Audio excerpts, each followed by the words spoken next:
আমার বাইকে ফুয়েল নাই। এই যে দেখেন, আমার বাইকে ফুয়েলের কাঁটা একদম লাফাইতেছে।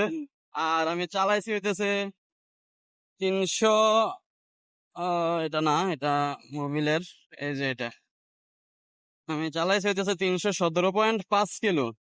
এখন যাওয়ার পরে টোটাল আমি কত কিলো চালাইছি প্লাস হইতেছে, আমি এখন তেল ভরবো, কত লিটার তেল ঢুকে ওটা দেখবো, তারপরে ওটা দিয়ে হিসাব করে দেখবো আসলে আমি মাইলেজটা কত পাইলাম।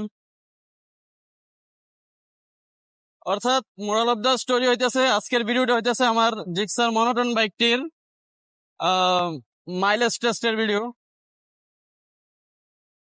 আশা করি ভিডিওটা আপনাদের ভালো লাগার কথা। ভিডিওটা যদি ভালো লাগে তাহলে একটা লাইক করে দিবেন, চ্যানেলে নতুন হলে চ্যানেলটা সাবস্ক্রাইব করে দিবেন, আর একটা কমেন্ট করে জানাবেন ভিডিওটা কেমন হয়েছে।